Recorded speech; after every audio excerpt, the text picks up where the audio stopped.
Hello you.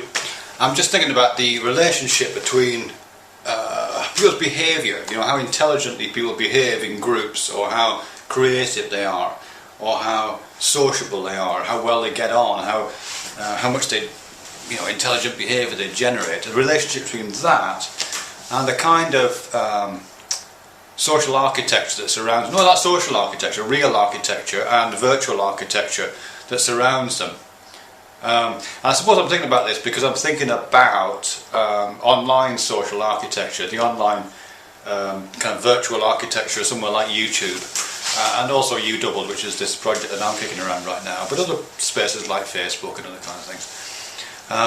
Because I think that the way people behave to one another it's not reducible to the architecture of the space they're in, but it's really significantly influenced by that, isn't it? I mean, not just online, but offline as well. So, specifically offline, really, I suppose. The way we behave with one another is so largely affected by the kinds of environments that we're placed in. The kind of built environments, particularly.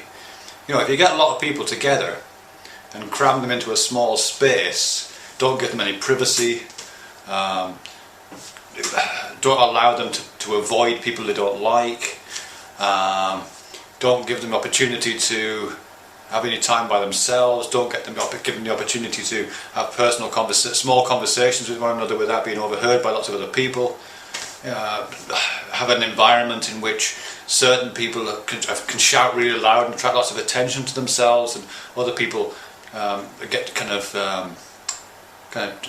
just get drowned out in that welter of noise. If you create an environment like that, you're going to get bad behaviour, I think. To me, I'm trying to think of a kind of physical image for that, and to me it's a little bit like the foyer of a really crappy multiplex cinema. You know what I mean? Like if you go to a multiplex cinema, you see a film, and you come out, and then all the films are coming out at the same time, and you're all like hanging around in the foyer area perhaps, with your popcorn and your Coke. And there's nothing you can do in that space. You've been to see the big film, but you can't behave intelligently because everybody else is talking around you about the films they've seen, and trying to have little conversations amongst themselves. And sure, there might be little bits of conversation going on that are interesting, but nothing is being generated really. But other kinds of spaces can generate that. Physical spaces, architectural, built environment spaces. People design studios and workplaces specifically to enable, in an ideal world at least, to enable people to have the kinds of social interactions which are intelligent, don't they?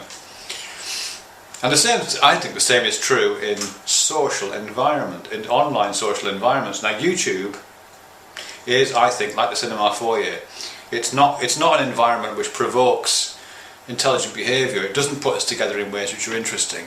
It doesn't allow us to form small communities which have a little bit of breathing space around them. Not isolation. We don't want to be isolated, I don't think, but we need breathing space around one another. We need to be able to control our access to ourselves and our own from other people, but also our own access to other things. And we need to control the networks of engagement that we're involved in. And those are all those kinds of